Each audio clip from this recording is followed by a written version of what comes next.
John, Sarah, Hằng, Tiny Tâm. Hello everyone. Xin chào. Xin chào mọi người. Xin chào chị.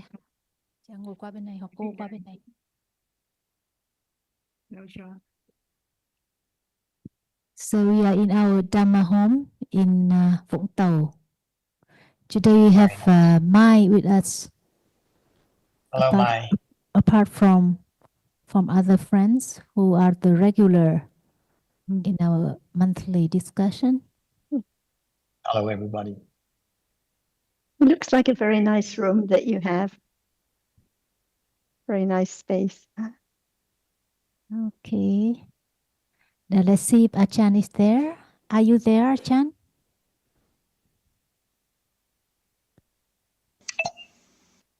Yes, Sawadee everyone. สวัสดีครับท่านอาจารย์ สวัสดีครับ ท่านอาจารย์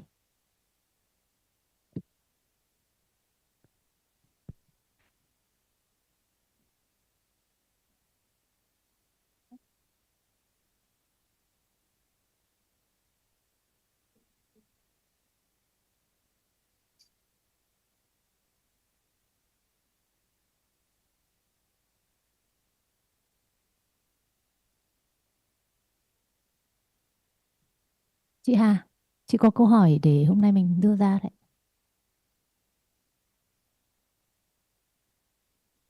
Tôi thẩm nghiệm vậy, thẩm nghiệm trước đi vậy. Tại vì đôi khi cái chủ đề chính về sau những cái chủ đề khác có thể là sẽ có phụ như vậy giờ thì giới chính này. Vâng. Không quan trọng nữa. Con kính chào Achan, cô Sarah, bác John và toàn thể Pháp Đàm ạ. Hôm nay con có xin hỏi về giới. Có cái con có đọc và có cái một ý là giới về giới thứ tư á, giới nói dối á, thì nó là giới nói dối thì khi mà các chi pháp á thì chỉ có tự mình làm thôi, chứ không có nói về vấn đề người khác làm. Nếu mà mình không làm mà mình bảo người khác làm thì chi phần nó không được thành tựu. Dạ con xin được hỏi cái ý này ạ. Dạ, nhờ Achan giải thích và bác John và cô Sarah giải thích giúp ạ. Recently I have read about the 10 Kamapata, Akusala Kamapata. And we know that for each of the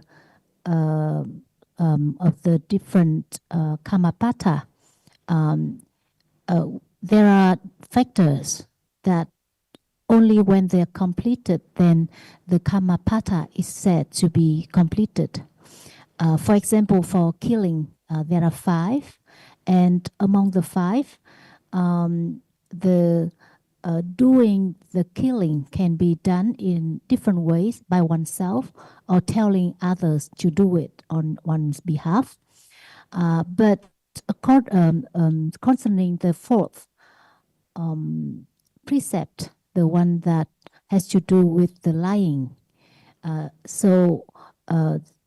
only when one lies oneself that the Kamapata is completed. If one tells another person to lie, then it's not considered completed. I find this a little bit difficult to understand, so I raised the question here to have your help for understanding. Thank you.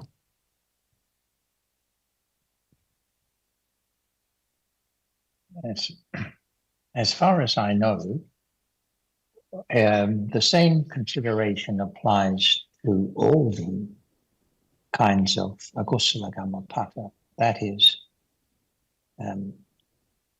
it can be done by oneself, or one can get another to do it on one's behalf, or there's a third one, that one can rejoice in something, the akusala kamapata done by another.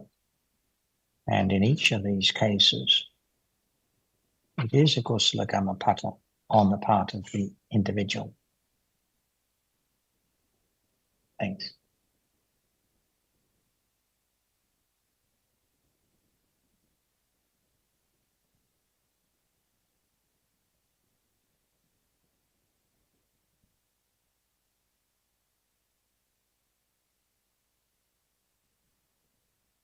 usually everyone is concerned about when it is kamapata, because they know that when it is completed deed, it will bring results, can even bring the result of a unwholesome and a bad rebirth as in animal realm or hell realm, for example. But usually this is just more thinking, more clinging to I. The reason to abstain from telling lies is not to avoid rebirth, but because one appreciates that how unskillful it is. It's behaving with bad intentions towards the others. And no matter whether we tell a lie or we tell our children to tell a lie, for example, tell the children to tell something untrue at school, it's akusala that is being accumulated. And there are many factors that involved that make it a lie, whether the other person is actually deceived and the intention to harm and so on. But what about just seeing the danger of harmful speech even now?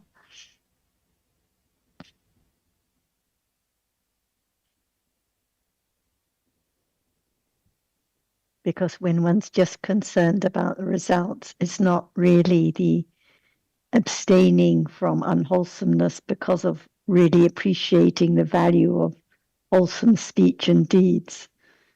It's strong clinging to I and what will happen to me.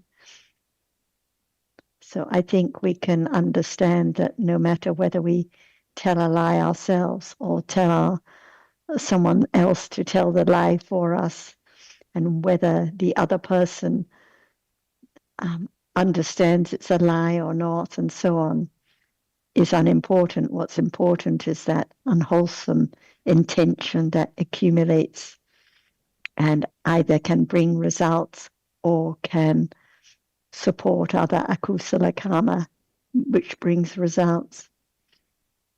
But what about now? No one is telling a lie now. So only when at those moments when there is the telling the lie and when there is the abstaining from it, only at those moments can the harm really be understood.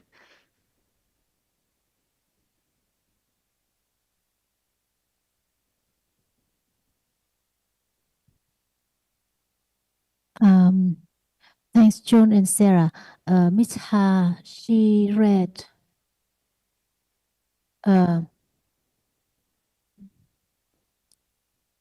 có thể là chị nói tiếng Việt trước đi để cho mọi người đỡ phải nghe cùng một lúc nhiều nhiều thứ.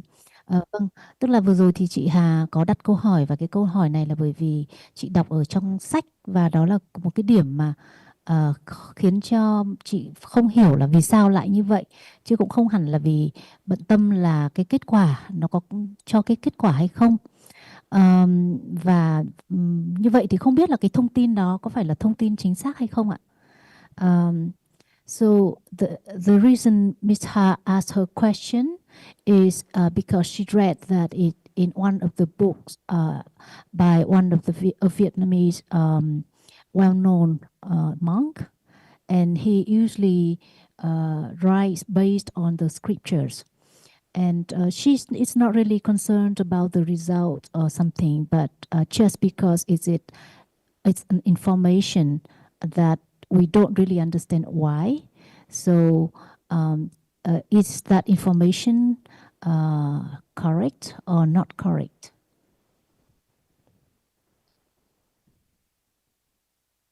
Well, as I said, I'm familiar with a mention in the text that a kusala karma pata can be committed in one of 3 or 4 ways. I don't remember if it's 3 or 4, but it's not just performing the act oneself, it's getting another to do it on one's behalf, or it's rejoicing in the act when done by another. But I don't have a reference handy, so I would have to provide that some other time.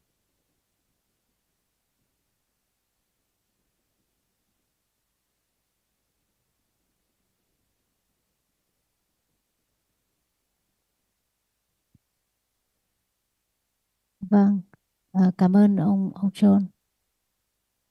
Thank you, John. I don't know if Achan has anything to say on this topic. Yes. What about understanding this moment, not just try to find out the different degrees of wholesome deeds or unwholesome deeds? For example, seeing the danger of akusala, how no matter what degree, strong or very slight, it's dangerous. Much more better than trying to find out in a day what degree of karma has been done and so on. Can it be known? Or it's just the subject to talk about, that's all. What about the understanding of just reality, which is dangerous no matter what degree? Otherwise, one thing that, oh, it's all right, it's not yet directly by my word or so on. But what about understanding what is there, which can be known gradually, little by little, to understand the nature of no matter what reality is there? Is it better than just to find out what degree of the hetu, the cause, and what degree of the result? It's gone. And how can it be known? If there's only thinking about it, it's not understanding what is there as it is. It's I, someone, something. That's all. From killing to other thing, stealing, lying, no understanding of the reality as it is. And when there will be the understanding of the truth of what is there now, no matter what degree of akusala, is there attachment now? See, unknown or is unknown, but it's there.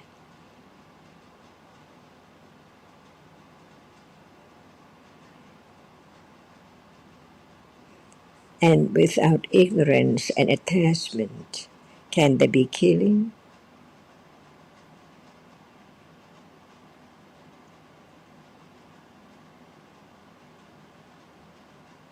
Akusala should be less, ignorance should be less, to understand the truth of what is there as not self. By then, even right now, seeing the danger of killing, destroying the other's life, see, is there any intention to kill from now on? Because whatever arises, what was born has to die one day by conditions. No need to kill at all.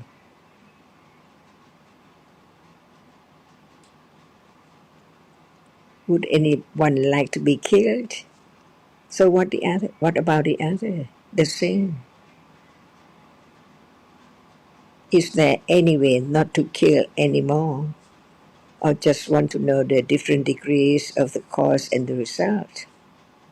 When it's not there, just talk about it. And what is there now is not known, as there is ignorance and attachment of what is there now appearing already unknown. The condition for killing is there, not understanding what is there as it is. If there is the understanding of that which is there is, clearly there cannot be killing at all. And even the one who understands the danger of akusala will not kill, for sure, because understand the truth, whatever dies by conditions, no matter a cat, a dog, mosquito, ant, or anything, any life, by conditions. but the intention to kill is akusala, very strong akusala, not just dislike, but want to destroy, want to kill, see. And what is the result? Not the person who is killed, but the one who has intention to kill.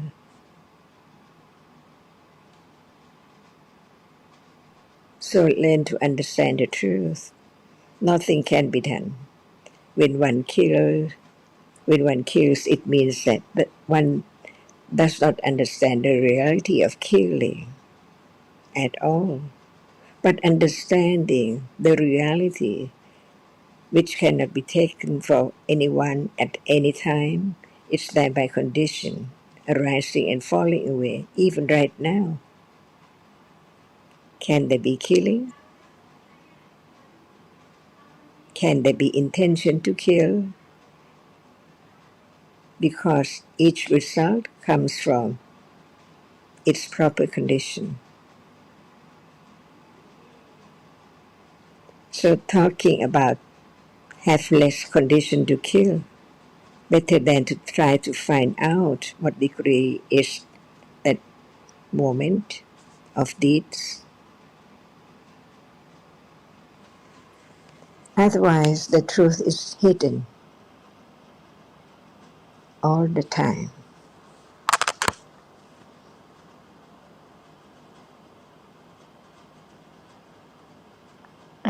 Tam, just to add a little more, because I just checked a little more, so we can talk about a smaller or greater offence depending on the intention and harm caused to others. And the four factors are an untrue thing, the intention to deceive, the corresponding effort, and the communication of the matter to others by body or speech. And they have to be deceived. And they have to know the meaning. And it also talks about how one can encourage another, say this to him, and so on. Or one writes something down or records a writing on the walls, also with the intention to deceive, because this can deceive equally. Therefore, it says it is reasonable to assume that the instigation, the transmission, and the records are also involved. But one has to consider carefully.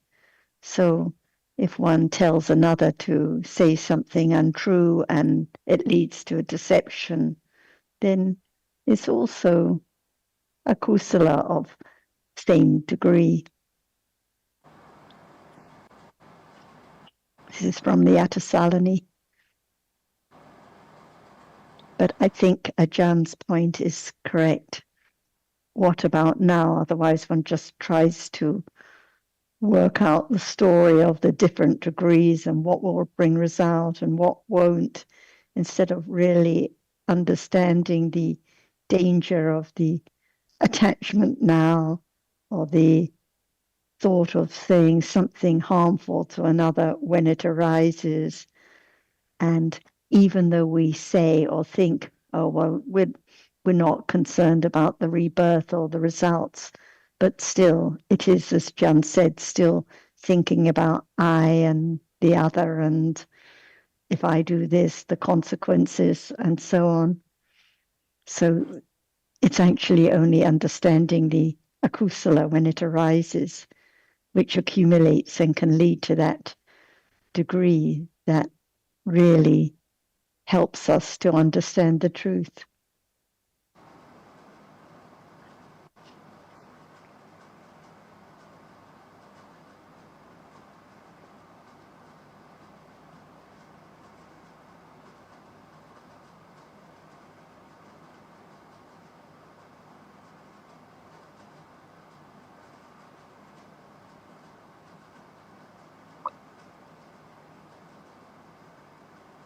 con cũng rõ hơn một chút.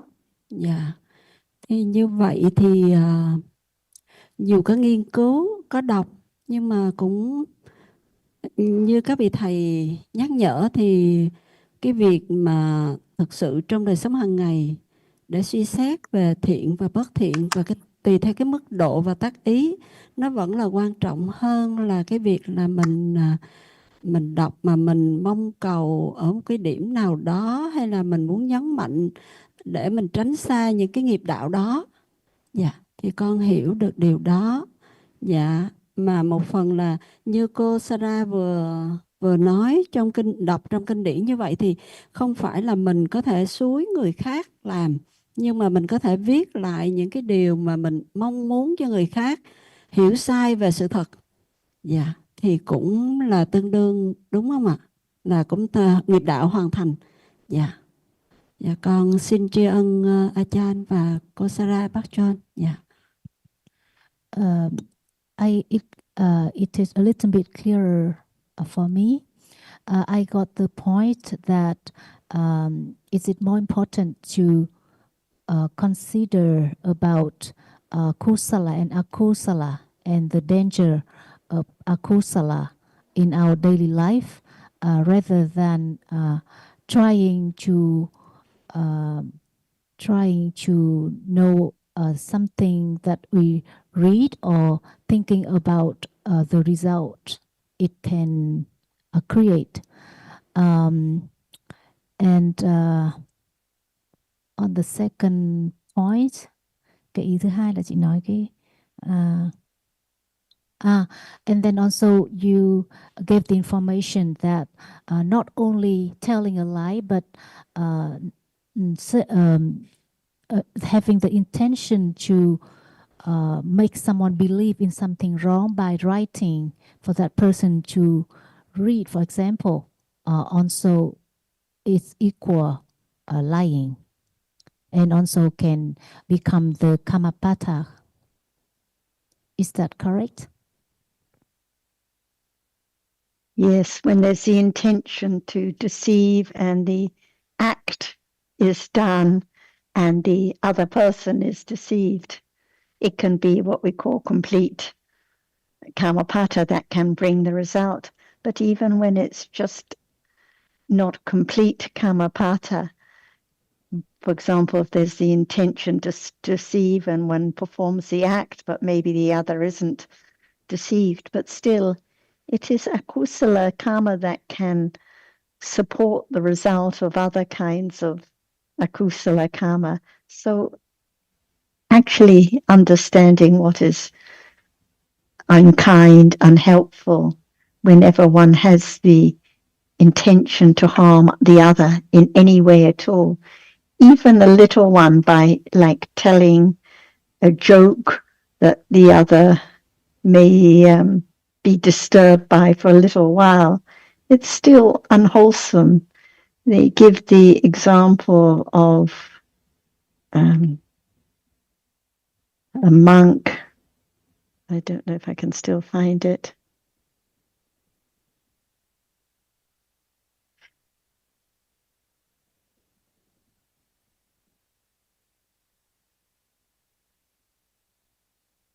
Like if someone says, oh, I don't have it, just a small thing like that, when one actually does, that is a small offense, and a great offense if one purges oneself and causes loss to the others, or a small offense when one just tells a kind of ironical joke.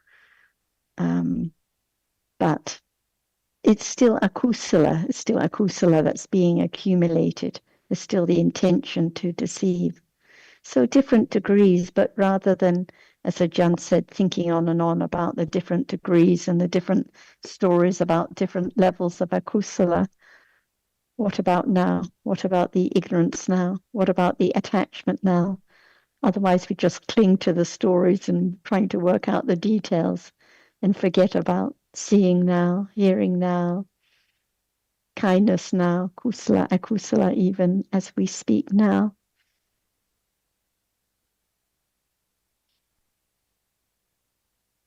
I so appreciate that any of these questions, and I used to ask the same kind of questions about the details of Karmapata, and Ajahn would always bring it back to this moment, not give the answers that one wants to hear, but bring it back to what is helpful, what is useful, to understanding at this very moment, whilst thinking about the details, trying to pinpoint, trying to find the grey area of what will bring result and what kind of result. One loses time in understanding what is important, the truth at this very moment.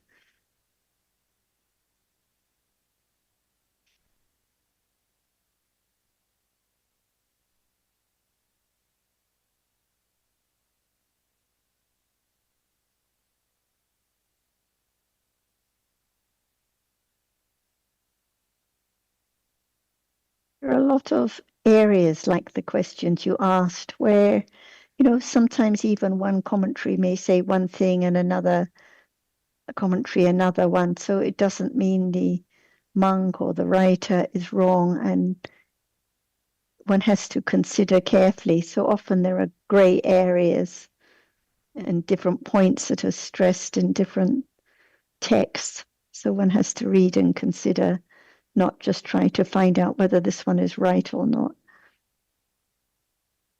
But for myself, I prefer to read the main texts themselves, find out exactly what is said.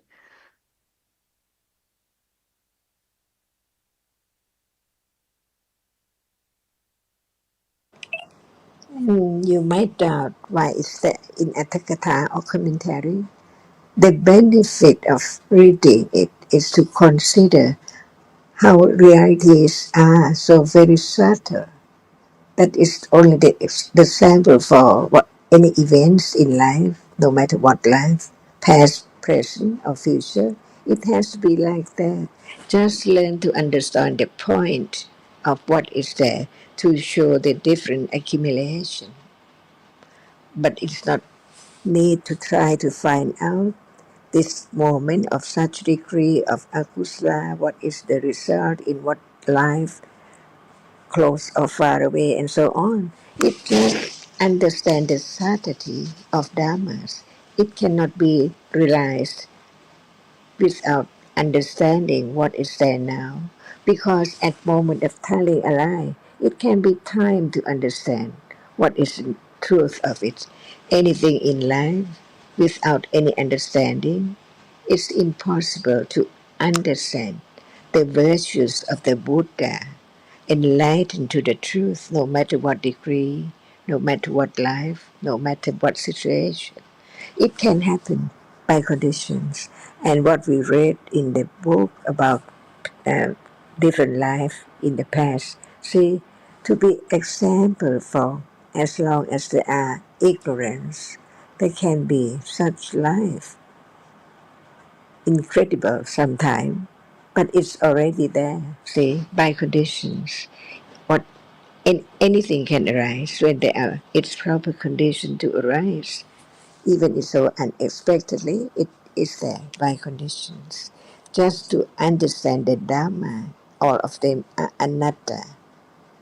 It's conditioned to arise now and then gone instantly. When it's so true, can it be realized? Can there be less clinging to no matter what is there because it's gone? Each different life in the past, see, and now, and next life, see, different from this life.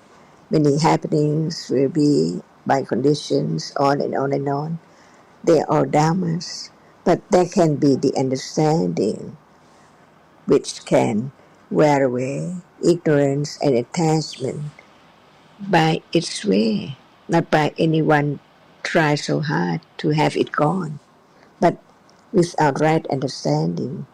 There can never be understanding the truth of what is there, which is not permanent. We talk about it as it's so natural, but in truth, it's so very deep and very subtle. It's now arising and falling away. Otherwise, there cannot be tomorrow. There cannot be this evening. See, Without considering the truth, right understanding cannot arise at all, because the world is so dark with ignorance, no understanding at all of this impermanent moment, just arise and falls away. That's why so many things appear, seems like in a moment or arise together, but in truth, is it possible for anything to arise together when they are different?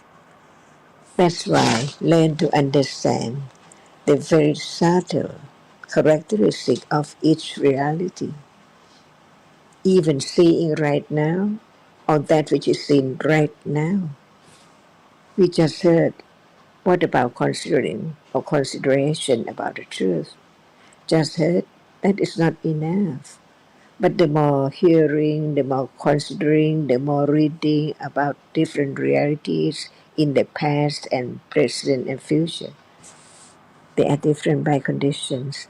And as long as there are conditions for whatever arises, it has to arise unexpectedly, anatta. Learn to understand the truth of reality as anatta, not anyone, not under anyone's will at all. It's there already right now. That's the example, see? Right now it's there already by conditions, already each moment. Go on, go on, go on. Never come back at all. Never return.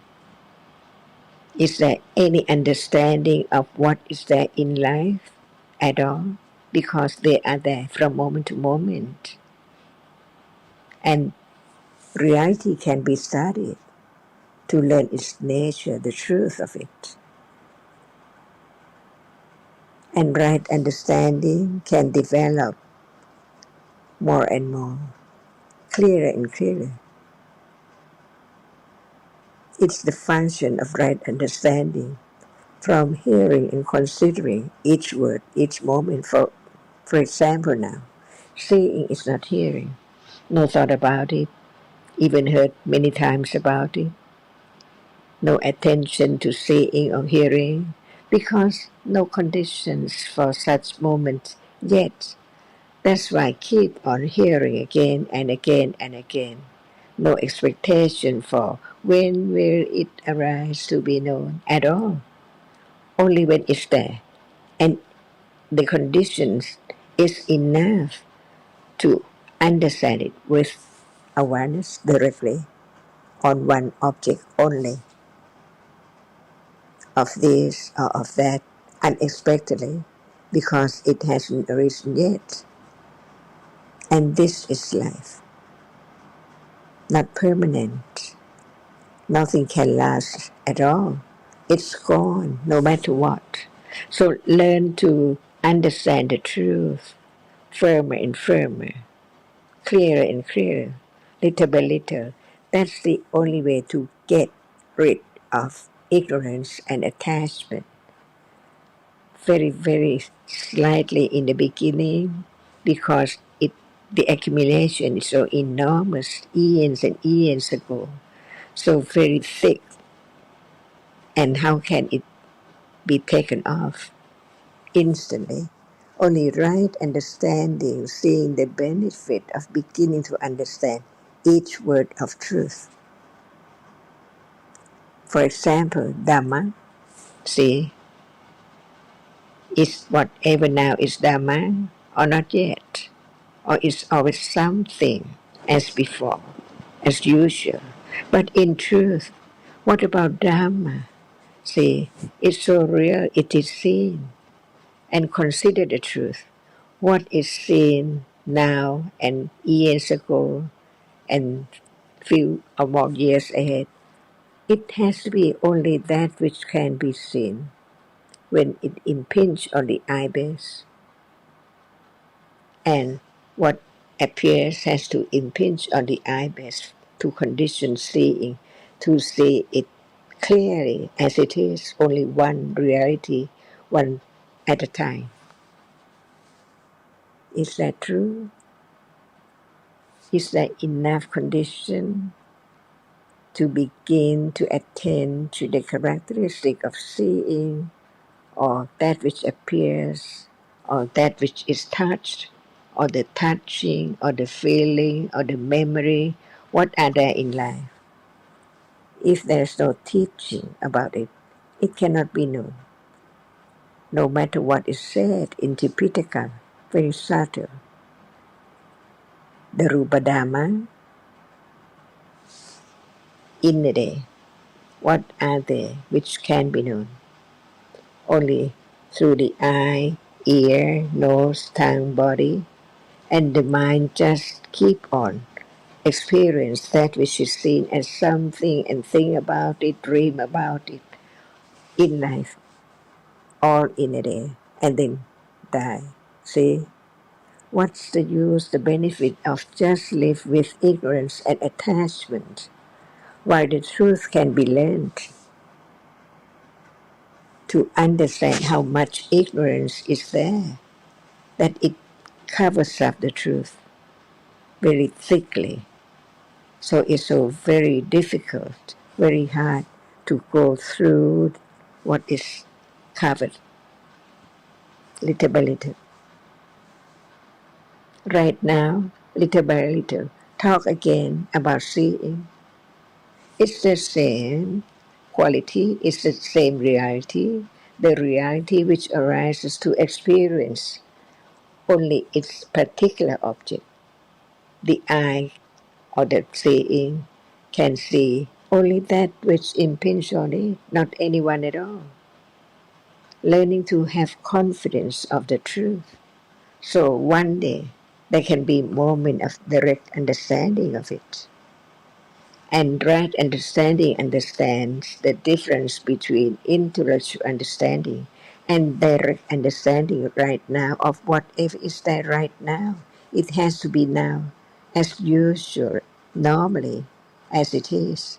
So when it's not yet the moment of beginning to understand what is there naturally, normally in life by conditions, it's not the understanding of the truth of what is there, which is so very short.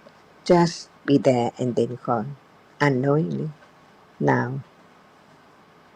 So consider what is heard is right or not. Satya Bharami has to be developed firmer and firmer to get closer and closer to the seeing now here, hearing now here.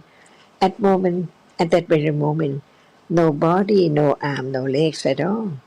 Only that which is there. When there is attention to only one reality and right understanding beginning to understand what is there directly, little by little, more and more, keener and keener, sharper and sharper, to realize the truth. Because the truth is so true from the very beginning, hearing, considering, developing, and realizing the truth. Otherwise, when will it begin? Just think about what is heard to find out by oneself when it's not there. It's impossible because there is no understanding of what is there right now, which can be the different level of akusla by conditions. So many words about the truth on and on and on in the Tipitaka and the commentaries to see how subtle it is. Just live in the world of ignorance, so dark, because no understanding of what is there, which is just a short moment of visible object. Because the mind experience what is there as it is in darkness.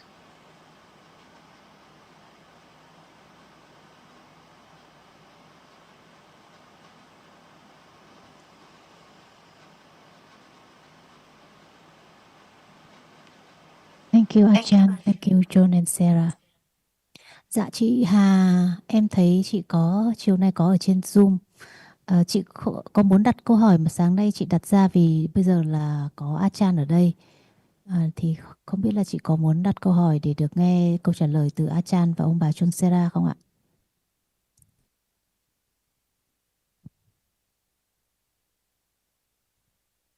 Chị Hà Sài Gòn ạ.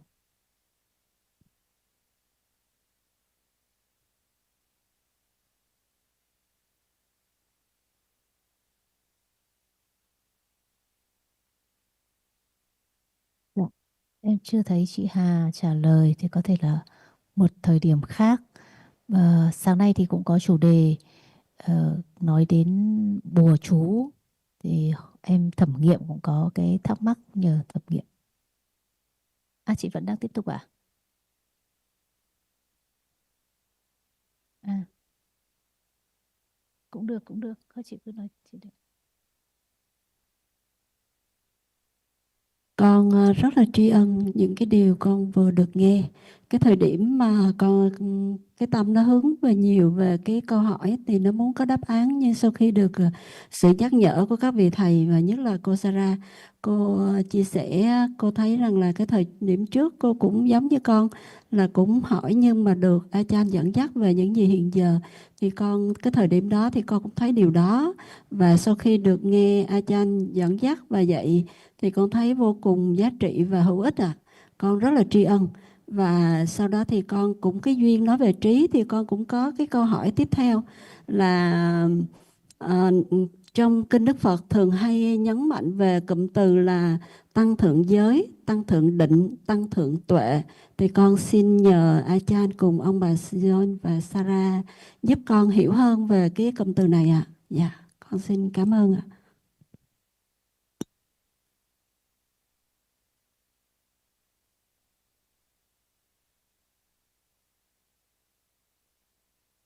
Thank you. Uh, Thanks to your explanation from Achan and John and Sarah, I have a better understanding, and also it's helpful when Sarah mentioned that she used to have questions like the one that she raised, but Achan always help you to point to the what is really important in the development of understanding. So that is really helpful. Now I have another question concerning Adi Sikha, Adi Samadhi, and Adi Panya. Could you please help me to understand this term Adi? What does that mean? And what does Adi Sila, Adi Samadhi, and Adi Panya means? Yes, it's a good topic to discuss because it's one that there's a lot of misunderstanding about. Adi means higher, so purified. It's very common for people to think that first there must be sila and then samadhi and then panya, but they don't appreciate that adi, when adi is used, it always means with right understanding of the path. So adi sila is not just the development of goodness such as kindness and generosity. It is the development of wholesomeness with right understanding, purification with right understanding of the path. Otherwise, there cannot be any purification of sila. Like last week, we were talking about the precepts and discussing how sila is actually the behavior of chitta and cetasikas. It's not just the outward appearance of not killing, not lying, and so on, but it is the purification of the mental states with understanding. So without understanding, there can never be adisila. There can never be the eradication of the degree of unwholesomeness at the level of the Sotapanna, who under no circumstances will kill or steal or lie again because of the understanding that has been developed because of the development and purification of Adi Sila. And Adi Samadhi refers to the development of calm, the development of calm and concentration. So I think it's at the level of anagami that the Adi Samadhi has been purified, no more clinging to sense objects. But again, it's from the very beginning, like now. There is the beginning of the development of Adi Sila, Adi Samadhi, Adi Panya, all with the development of right understanding of realities. So that's why, like last time when people were asking about the precepts and the monks' rules, or this time about the results of Karmapata and what constitutes a Karmapata, that's why Ajahn will always bring it back to this moment, because without the right understanding of realities, the understanding of realities as dhammas, as anatta, there can never be any beginning of development of Adi Sila, Adi Samadhi, or Adi Panya. Adi Panya is fully purified at the stage of the Arahat, when all defilements are eradicated. But it begins to develop with understanding now, understanding of dhammas, not my observance of the precepts or my thought of killing in the past. It's a fully developed understanding of dhammas only, which leads to the gradual eradication of defilements.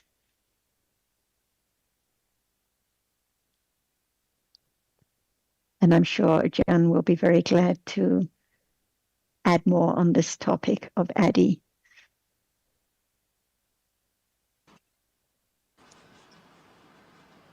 What is Sila?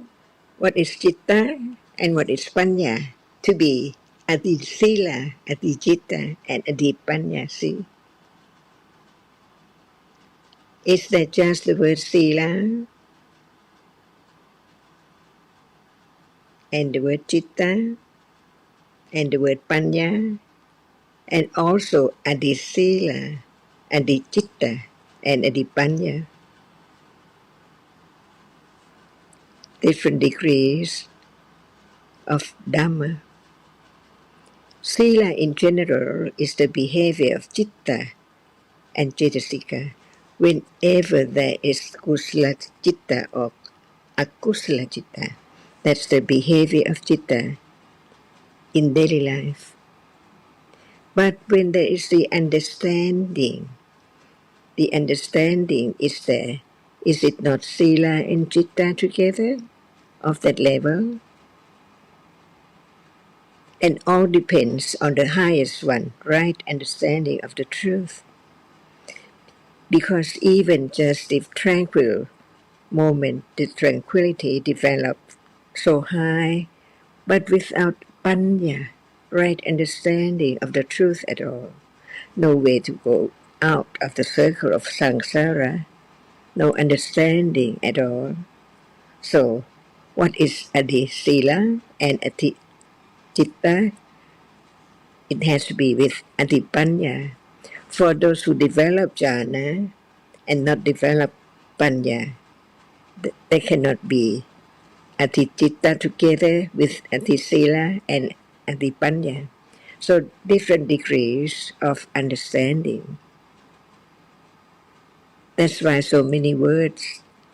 But Adi is not only the level of daily life, no understanding of the truth. So that person have sila. See, we can say how many, 5 or 8 or 10 or 100 and so on. But they are all the behavior of citta and cetasika. Can the rupa have sila? Not at all. And what about dog and cat? Is there sila? See, not the word, but the understanding of the reality as it is. Citta, Cittasika, and Rupa. Without Citta, there can be any behavior at all. So all kinds of daily behavior is Sila. So does a cat have Sila? See, to understand the truth, the reality, not only the word.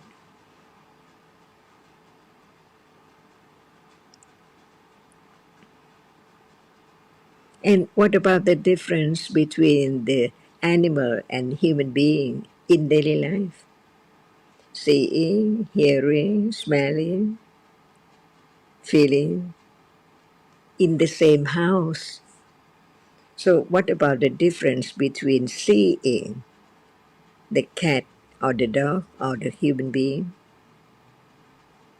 What kind of sila? See, no body, only realities. Kusla or akusla or apayakata, sila, different degrees. Some dog is so kind to the puppy or to the little dog. But at level of kusala sila, like the human being, don't judge it by the shape, but at moment of citta, it's exactly the same. No understanding of seeing, the same, no matter dog or cat. Avijja is avijja. Loba is loba. So, adi sila, adi citta, adi panya has to be accompanied by right understanding of higher level. That even sila, the behavior of citta, at moment of kusla or akusla, they cannot be taken for people or thing or someone at all. It's gone already. All are dhammas. That's the way not to forget the teachings, the word of the Buddha. All dhammas are anatta. No matter how much we learn about the truth, all dhammas begin to understand all dhamma one by one, little by little, are anatta. The truth is there, but avijja, ignorance, so dark, covers up the truth. For how long? Years and years ago. That's why learn to understand more about the meaning of each word represents different realities by conditions. From moment to moment, never be the same at all. And this can be anytime, even right now. Before death, what is better? To have some understanding of the truth of life now, which is the life which can understand the truth. When time comes, by conditions, the words are so very, very precious. Dhamma or dhammas, anatta, anatta. Seeing is not permanent right now. Hearing is not permanent. So many realities arise together, but it does not show up. So how can there be the understanding of any reality when it does not show up? For example, vitaka, see, manasikara, see, not the citta. The citta is only that which experiences the object clearly, than the other, clearer than the other other reality which experiences the object arising together. See, why Buddha taught about this truth?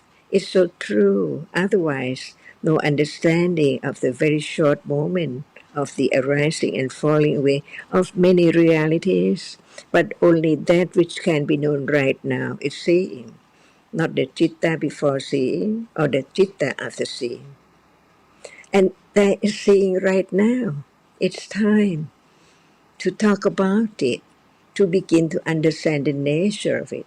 Because without the understanding, the nature of it. How can they be conditioned to understand the truth? What is meant by a moment of experiencing an object? It's so daily life, but never understand the truth, which is so true each moment. That's why this is sila, and the more understanding of the truth, it can be adisila, atichitta, and atipanya.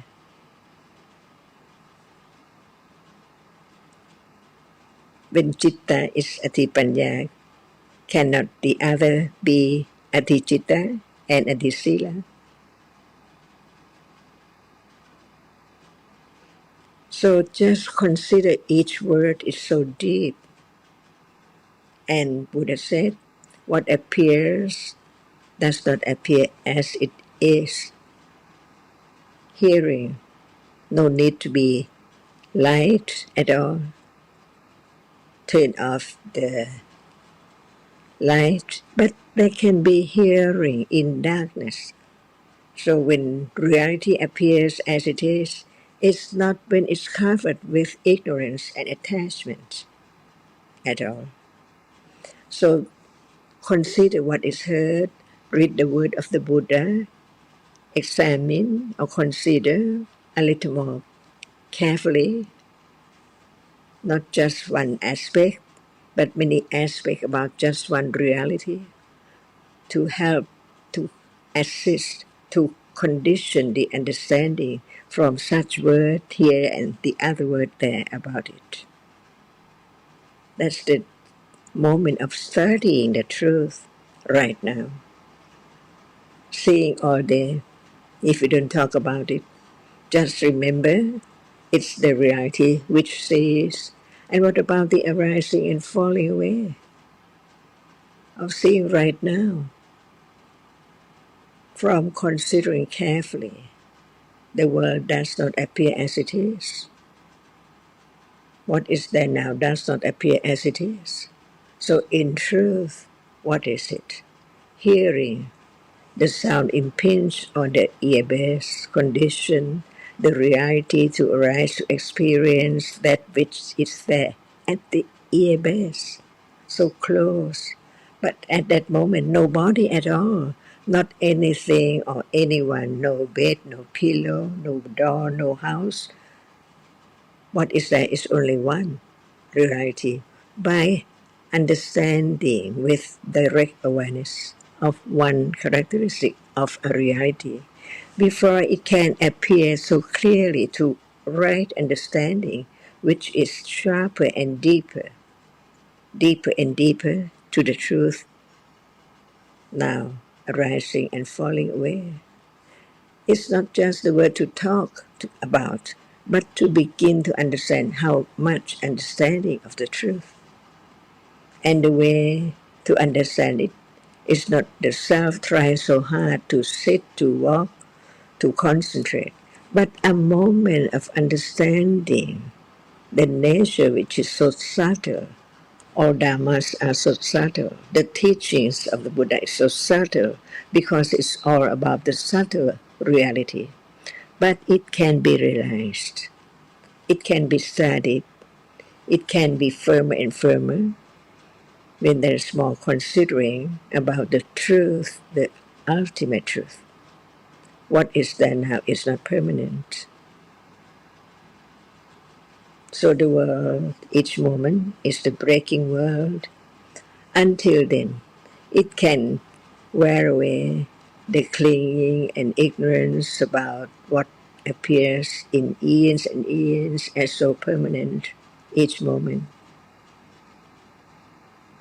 The breaking world. And the world is each moment. And each moment cannot appear as just only one single moment. It appears by way of nimitta, of a characteristic of a reality. See how subtle it is. But it can be learned that no matter how long, right understanding can begin to have firm confidence of the truth, that it's so true. and it can be studied little by little to have firmer satya parami of the truth in life. Reading about the Chataka of people in the old days, the Savaka, not only one life, different lives, and only some life has been talked about to be the life of the Savaka in the past, never be the same at all each moment. And it's now, right now. See, so learn to understand the truth of life. It's not permanent, no matter the money, the honor, the fame, or anything. It doesn't have any meaning at all because seeing is seeing. What about its honor, its fame? Hearing is hearing, it's gone.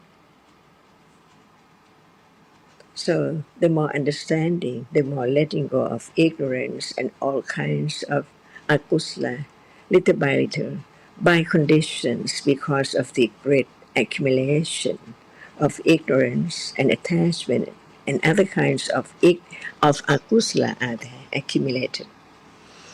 So understanding Dhamma is not understanding the other. It is understanding what is taken for me or I right now or any time, that which has been accumulated is there, appearing by conditions to ignorance or to understanding little by little. The truth is whether it appears to ignorance or to understanding, the same object.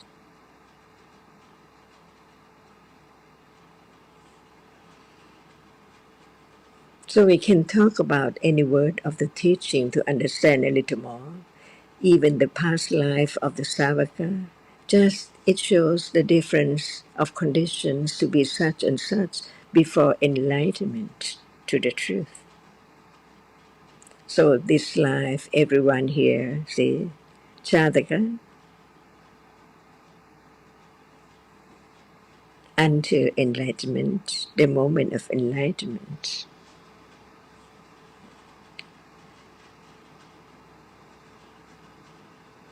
A little bit of wearing away ignorance and attachment. So very little comparing to the enormous accumulation of akusla and kusla depending on conditions. And now, are we talking about panya, which will go on, develop to be adipanya with adisila and adichitta arising together, the same level?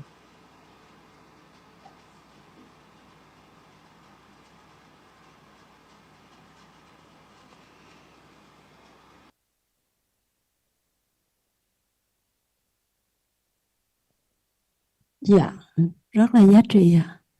Con xin chân Achan và cô Sarah. Dạ, rất là hữu ích ạ. Dạ, con thỏa mãn rồi ạ. Dạ.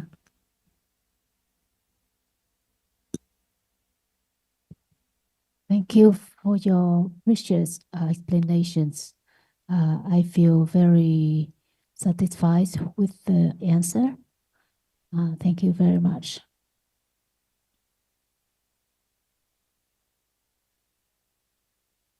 I think it just indicates how deep, and as Ajahn was saying earlier, how subtle the teachings are.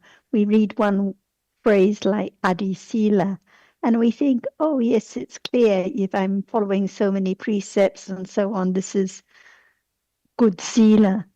But what we read is so much more profound because it's referring to the understanding of dhammas as anatta and the development of all kinds of kusala with right understanding of the path.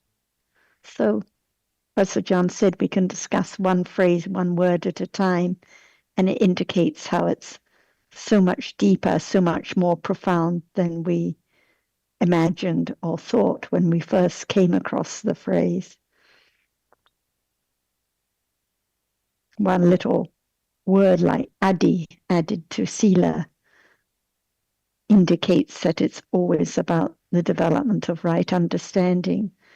And as Ajahn said, even if one has attained the highest jhana without adipanya, without the right understanding of the path, it cannot be adicita, it cannot be adi anything, however great that kusala is, because there's no right understanding of dhammas as anatta.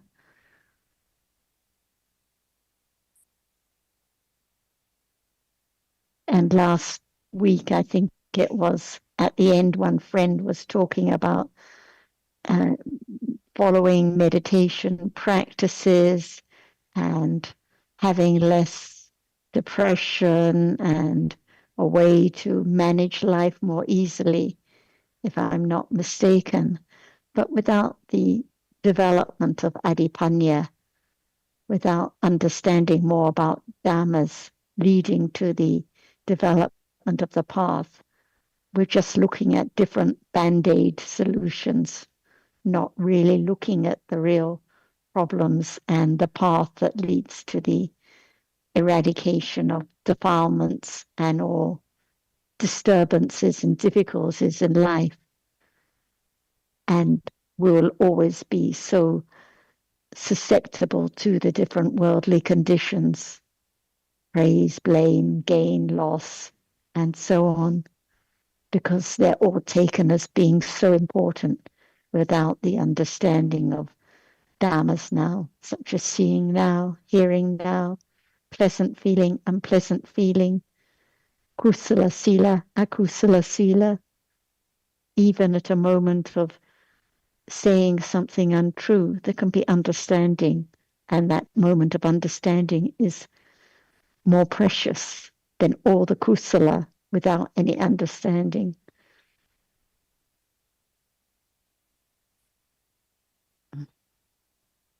So, thank you for bringing up these good topics.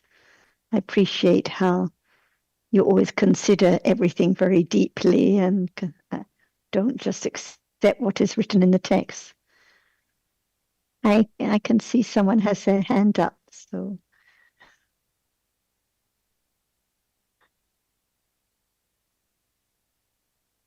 Hello, Ajahn, Sarah, and John. Tamba just mentioned about my question this morning to the talks of Vietnam-Dhamma Home. I asked the question about Ajahn once question. Is there kusala and akusala dhamma? Then I think that it is quite obvious that there are certainly kusala and akusala chitta, because there are two types of chitta among the four.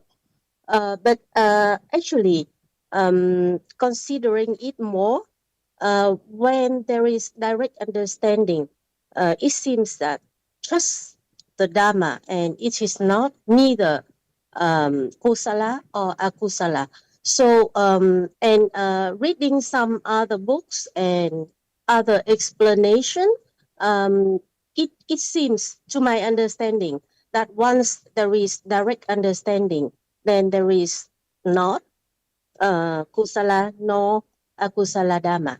So I would like to hear your explanation again about this question from Ajahn, please. Thank you. Chị có cần phải nói tiếng Việt không Tâm ơi? Bạn Hải đã dịch sang tiếng Việt rồi chị ạ. Chị cảm ơn. Hello, is that It's Miss me. Ha, My name is Ha. Yes. Yes. Hello. How are you? Nice to see you again. Hello, John. Yeah, a long time no see. Yeah, I often join the discussion, just Right. silence. Yes. Okay. Well, thanks for the question anyway. So I'm not going to try and answer it, but I'd just like to ask you, so what kind of citta do you think it is that understands? It is certainly right. Then it is kusala chitta. Right understanding is kusala, right? Yes. So Yes. I thought you were saying that it's not kusala or akusala. So I haven't understood your comment. So could you explain a little further what your question is, please? Well, when it comes to the right understanding, then the Dhamma are all the same. No kusala, no akusala.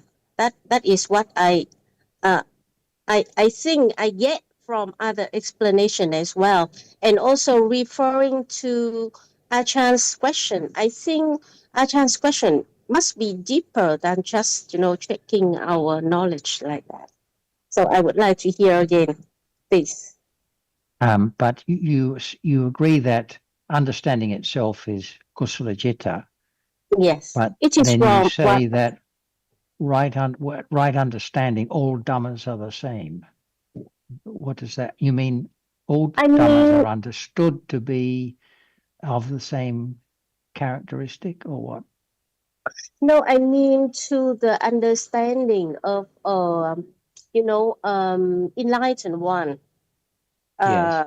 All their chitas then Mm. are not Ah. kusala nor akusala, right? Oh, the fully enlightened one, that is the arahat, is Yeah. correct. He does not have any more kusala or akusala jittas because no more karma is being created.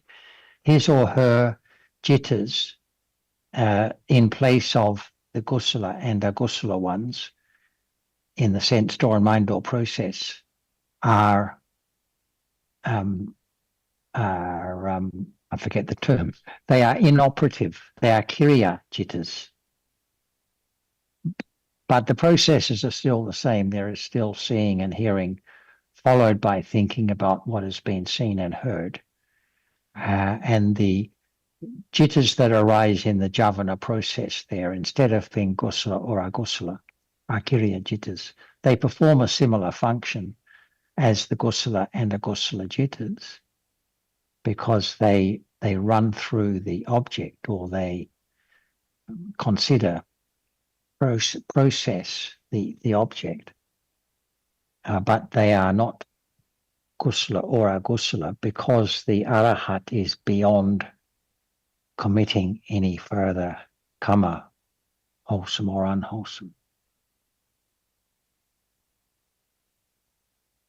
But that is a special case. Yes.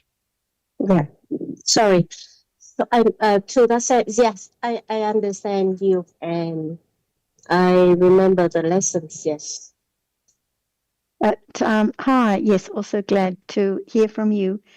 When you said when there is direct understanding, not kusala or akusala dhamma, but this is not correct because now we're considering the nature of different dhammas, different kusala, akusala dhammas, different vipaka dhammas, different rupas, different realities. And when the understanding develops strongly and firmly, then it can directly understand the nature of different realities that appear by way of nimitta. So this doesn't mean no kusala or akusala. It's the opposite, actually. The understanding understands what is kusala, what is akusala, what is rupa. Different dhammas are understood as they are. So, as Jonathan said, only in the case of Arahat, of course, then all akusala has been eradicated anyway. And instead of kusala dhammas, there are kiriya dhammas. But even then, the understanding understands the nature of different dhammas, visible object different from seeing, sound different from hearing. So when you mentioned about dhammas all the same, this is misleading. Dhammas are never all the same. Seeing is always different from what is seen, what is visible, and the understanding begins to understand this point intellectually and then directly and then more clearly. Even when defilements are eradicated, it still understands seeing as different from what is seen. Hearing is different from what is heard. Different dhammas with different characteristics. So I'm not quite sure what you mean when you say dhammas all the same when there is understanding. I'm not quite sure where this idea has come from. I think that, Sarah, for rupa, there are no kusala, no akusala for rupa, right? Yes, correct. Yeah. So, Because the kusala and kusala, yeah, akusala refers to chitas nana, and chaitasikas. Yes, yes, dhammas only. yes. Yes.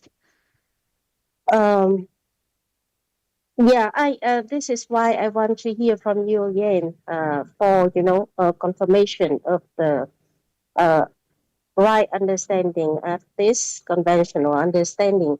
By the way, just from Achar's reason, talking about sila, I would like to know, because I have a question relating to the changes from all the namas that are not no kusala, no akusala, and then it comes to the different of the characteristics. Normally during 17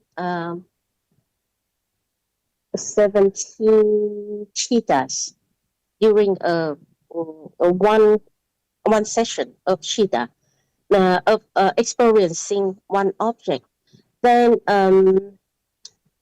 it is from the beginning it is not it is kind of kiriya chitta, no kusala, no akusala, and then when it comes to the jhana, it becomes kusala and akusala. Then I'd like to know what cetasika that affects the changing of the characteristics of the chitta. Okay, I think as Jan would say, one word, one topic at a time, otherwise we get confused. So first of all, namas. So what is nama now?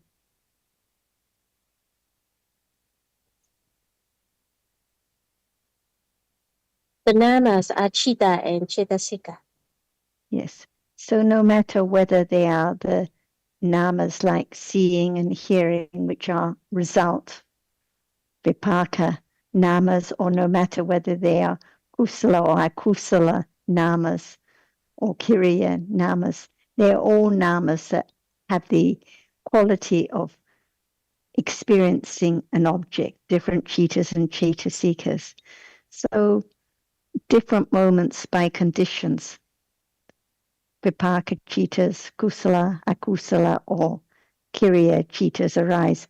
We don't need to think now about the arahat because otherwise it just leads to confusion. Let's just talk about now. So seeing now is result chitta. And now there are kusala chitas at moments of kindness and consideration or understanding. And there are akusala chitas at the moment of attachment or aversion, each distinct, each with its own characteristic, with its different function. So they are never the same. The more understanding, the more they're understood as quite different. So it's not a matter of understanding developing and then they are all the same at all. And the rupas are those realities which don't experience anything. So again, namas, rupas, chitas, chaitasikas, rupas, all quite distinct, different characteristics.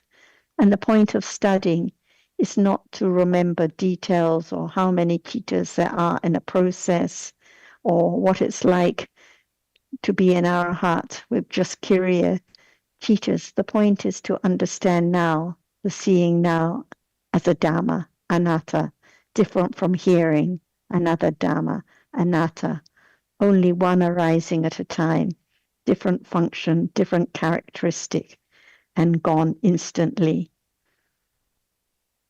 So when understanding develops, it understands more and more precisely about the characteristic, the distinction between different realities. No thinking of them as the same at all.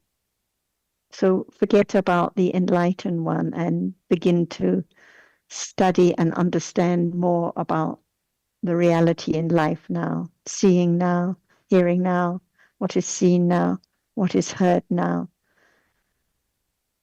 We don't have to think about all the details, all the numbers, but begin to understand more about the truth now, how seeing is so different from what is seen. Moments of kusala different from moments of akusala, and so on. I'm going to see if Ajahn would like to discuss more about this topic with you or anyone else.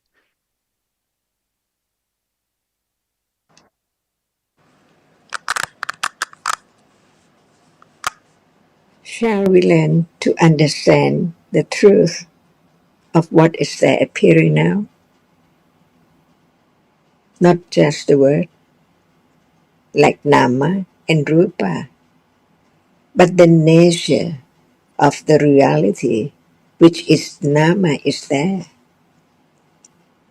Otherwise, there will not be anything now at all. But what is there now? Is it real, this moment? Learn to understand the truth, not just the word. Is there, excuse me, is there anything real now?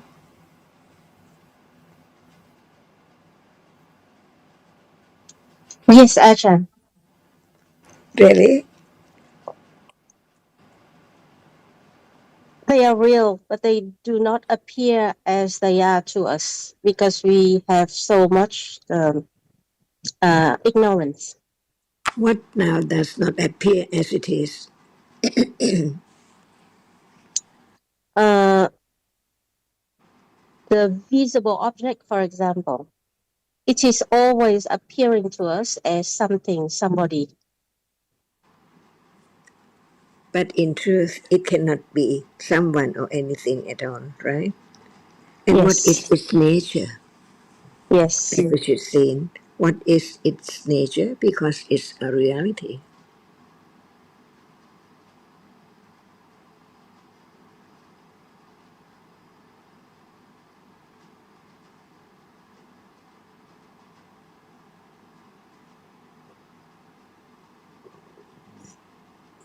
See,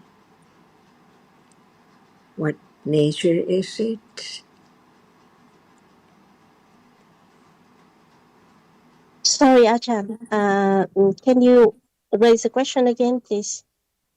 There is seeing right now, and there is Yes, that which is seen right now. They are real. So, what is the nature of that which is seen?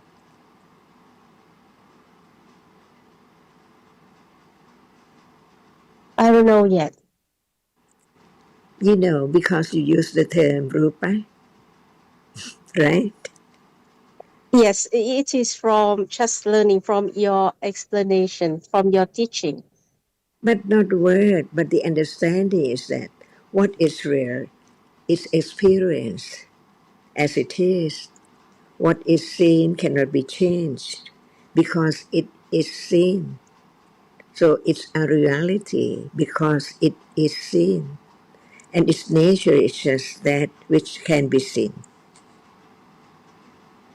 right? A reality which can be seen. Only one Yes, reality among all other kinds of reality. Only one can be seen. Is that right? And yes, that's right. that which can be seen is so real, but it cannot see, it cannot experience anything, but it's a reality which arises to be seen only. Is that right? Yes, Ajahn. Does it have shape and form?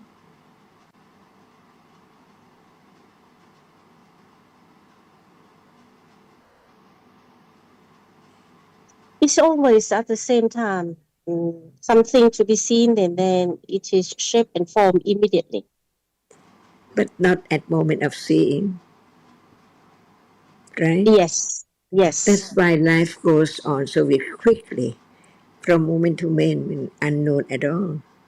That's why it's the world of ignorance, not understanding the truth of anything at all, because the truth is so very subtle, just arise and falls away in split seconds. But the truth can be known, to understand in truth that actually what is taken for life, for people and things are only different realities. Learn to let go wrong understanding and the idea of something. In Pali term, it is atta, something. But in truth, nothing is something because before it has a reason, it that hasn't arisen yet. But when there are conditions for it arising, it's there and then gone. Not permanent at all, never to be found, and never to arise again. All gone, never to arise again. Is that true? Life is like this each moment. And what is there appearing is not known at all. If there's no hearing about the truth of it, it's always something. It's the world of something, the world of people and things. But in truth, all gone. Because what is taken for something has to be many, many groups of that compact, arising and falling away. No understanding. So what appears is taken to be something all the time. But in truth, learn to understand that it's the world of nothing, because there are conditions for whatever arises. So it arises and gone instantly, never to arise again. Nothing. From nothing to be something and then nothing again. Is that true?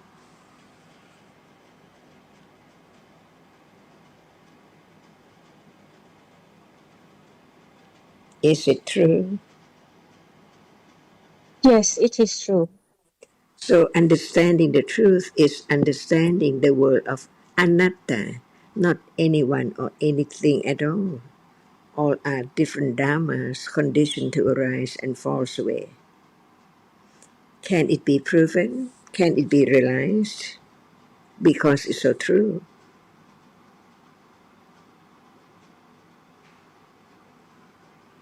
We don't talk about that which is not there.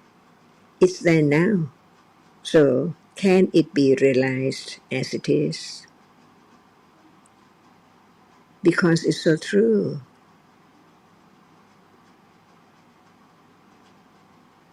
Otherwise, why do we talk about it?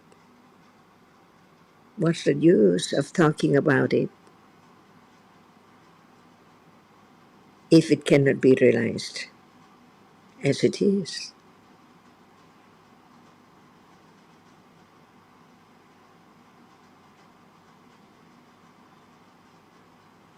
To win, Ajahn, yeah. Ajahn, I so much appreciate your comparison of the seeing of a dog or cat to the seeing of a person. Um, the seeing, just right at the time of the seeing, they are the same, and consider it as another. It is very precious. So I would like to you to confirm whether it is, the right teaching, that comparing the seeing of a dog or cat to a person, it is actually emphasizes on another. So let you consider it and see next Yeah. time. Yes, sure.